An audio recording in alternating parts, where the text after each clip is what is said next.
Hey guys, welcome back to the universal science. और एक 16 साल की लड़की पूरी दुनिया घूमकर एक अनोखा रिकॉर्ड बनाना चाहती थी, वो भी समुद्र के रास्ते। पर शायद उन्हें ये पता नहीं था कि इन रिकॉर्ड्स को बनाने के लिए उन्हें किन किन परिस्थितियों का सामना करना पड़ेगा। समुद्र में उठती तेज लहरों के बीच वो अपना रिकॉर्ड बना पाई या नहीं, आइए जानते हैं आज के इस वीडियो में।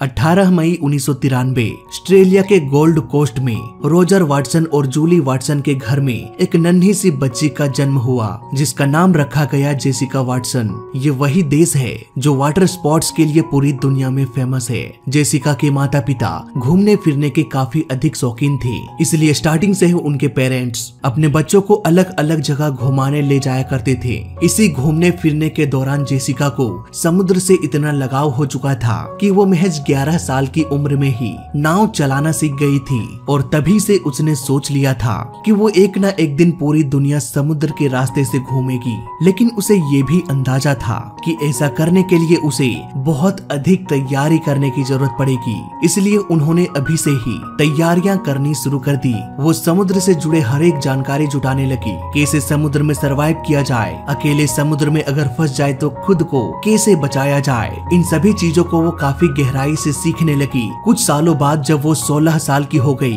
तब वो अपने फैमिली को किसी तरह से मनाकर सितंबर 2009 को दुनिया का पूरा चक्कर लगाने के लिए निकल पड़ी। इस सफर के दौरान धीरे धीरे वो ऑस्ट्रेलिया के करीब प्रशांत महासागर के आसपास पहुंच गई। इसी सफर के दौरान जब एक रात वो सो रही थी, तभी अचानक से उसे एक जोरदार झटका लगा और वो अपने बेड से नीचे गिर गई। जब वो बाहर देखी तो एक बड़ा सा कार्गो शिप वहाँ से गुजर रहा था, जो कुछ ही देर पहले इसी कार्गो शिप से उसकी टक्कर हुई थी। पर यह टकराव उतना जोरदार नहीं था। यही वजह है कि अभी तक उसकी बोट सही सलामत थी। हालांकि इस बोट को थोड़ा बहुत नुकसान हुआ था, पर यह नुकसान उतना भी अधिक नहीं था कि उसकी बोट वहीं पर डूब जाए। इसलिए सबसे पहले उन्होंने इसकी जानकारी अपने फैमिली और उसे ट्रेनिंग देने वाले अपने कोच को बताने लगी। अब उसे ना चाहते हुए भी इस सफर को छोड़कर उसे वापस आना पड़ा, पर उसके लौटने से पहले इसकी खबर पूरे मीडिया तक फैल चुकी थी। सभी उसे वापस लौटते देख तरह तरह की बातें करने लगे कि एक 16 साल की लड़की पूरी दुनिया चक्कर लगाने के लिए निकली थी।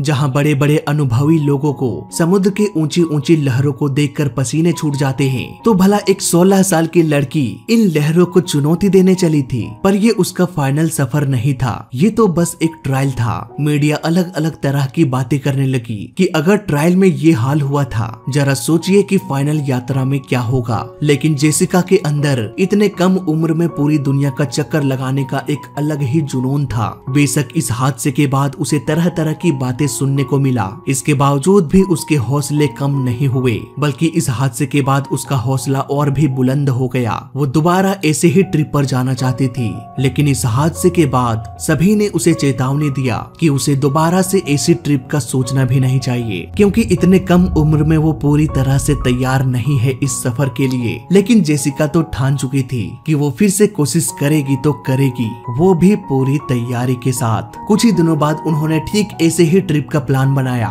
जो हर किसी को नामुमकिन लग रहा था। जब उसने इस ट्रिप के बारे में अपने माता पिता को बताया, तो सबसे पहले तो उन्होंने उनका साथ ही नहीं दिया, लेकिन बाद में अपनी बेटी की जिद के आगे वो भी हार मान गए और फाइनली उन्होंने भी हाँ कह दिया। जेसिका ने अपना पूरा रूट तैयार कर लिया था। उसके प्लान के मुताबिक वो पहले ऑस्ट्रेलिया से निकलते हुए न्यूजीलैंड, फिजी और किरिबाती होते हुए साउथ अफ्रीका जाएगी। इसके बाद इंडियन ओशियन से होते हुए ऑस्ट्रेलिया लौट जाएगी। लेकिन इस ट्रिप के लिए उन्हें ढेर सारे पैसे की जरूरत पड़ने वाली थी। इसके लिए उन्होंने स्पॉन्सर को ढूंढना शुरू कर दिया। उसे स्पॉन्सर खोजने के लिए ज्यादा परेशानी नहीं करनी पड़ी, क्योंकि इससे पहले वो ट्रिप की वजह से काफी पॉपुलर हो चुकी थी, इसलिए उसे आसानी से स्पॉन्सर मिल गया। अब उसके पास पैसों की तो कमी नहीं थी, लेकिन अभी भी उसके सामने एक चुनौती थी। वो चुनौती थी एक ऐसी बोट का निर्माण करना जो बड़े से बड़े तूफान को भी बर्दाश्त कर सके, साथ ही किसी भी सिचुएशंस के अंदर उस बोट के अंदर पानी ना घुस सके। कुछ दिनों के अंदर ही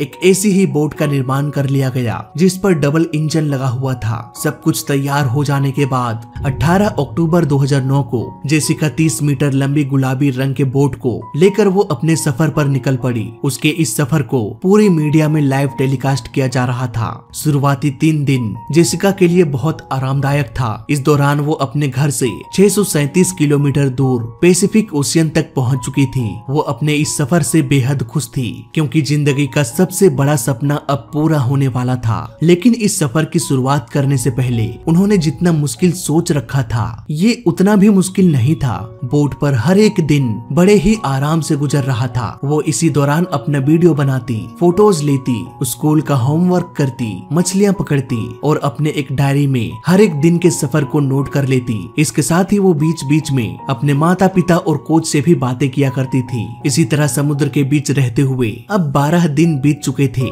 इस वक्त वो फिजी आइलैंड के करीब पहुंच चुकी थी। पूरे देश में अगर किसी की बात इस वक्त चल रही थी तो वो थी जेसिका। हर तरफ न्यूज में सिर्फ जेसिका ही छाई हुई थी। वो जल्द ही अपना पहला पड़ाव पार करने वाली थी, लेकिन असली परीक्षा तो अभी बाकी था, जो हिंद महासागर और दक्षिण महासागर में आने वाली थी। क्योंकि इससे पहले वहाँ पर बहुत सारे नाविक गए थे, पर वो सभी हार कर वापस लौट आए और उसके आगे जाने की हिम्मत कोई भी जुटा नहीं पाया था। ऐसे ही जेसिका का सफर चलता रहा। आज करीब 33 दिन गुजर चुका था। इतने दिनों के दरमियान वो करीब 7000 किलोमीटर दूर निकल चुकी थी और इस वक्त उसका लोकेशन था इक्वेटर लाइन, यानी कि पृथ्वी का मध्य। लेकिन वहां पहुंचने के बाद उसने बोट को दक्षिण की ओर मोड़ दिया और आगे की ओर था साउथ अफ्रीका।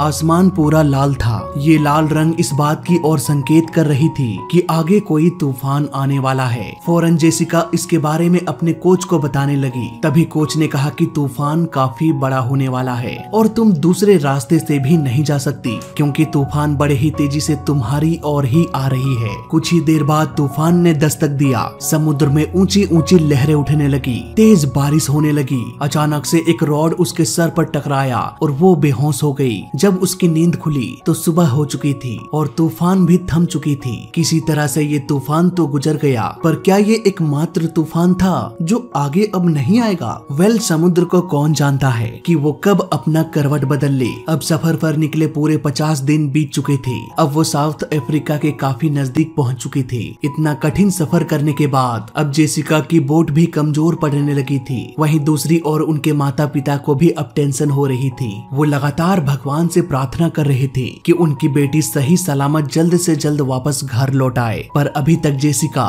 सिर्फ आधे से भी कम दूरी सफर कर पाई थी। धीरे धीरे 82 दिन गुजर गया और करीब 15,000 किलोमीटर दूर प्रशांत महासागर में पहुंच चुकी थी। उसने वहां से टर्न लिया और आगे की ओर बढ़ने लगी, जहां दूर उसे ऊंचे ऊंचे पहाड़ दिखाई दिया। इसी तरह से करीब 120 दिन गुजर गए, यानी कि पूरे 4 महीने। इसी दौरान अब वो अटलांटिक ओशियन के पास पहुंच गई, जहां जरा से भी हवा नहीं चल रही थी, जिस वजह से वो बीमार पड़ने लगी और वो बोट के अंदर ज्यादातर समय सोने लगी और मन ही मन सोचने लगी कि आखिर मैंने ऐसा सफर शुरू ही क्यों किया। अब मुझे मरने से कोई भी नहीं बचा सकता। फिर भी उसने किसी तरह से हिम्मत बनाए रखी और अपने सफर के बारे में सोचने लगी। इसी तरह से करीब 130 दिन और गुजर गए। अब धीरे धीरे हवाएं भी चलने लगी। समय के साथ साथ तबीयत भी ठीक होती गई। दुनिया का चक्कर लगाने का ये सफर लगभग आधे से अधिक हो चुकी थी। अब वो धीरे धीरे इंडियन ओशियन की ओर बढ़ रही थी। इंडियन ओशियन पहुंचते ही सभी को लगने लगा कि अब वो पूरा एक चक्कर जरूर लगा लेगी। उनकी ये खबर जोरों शोरों से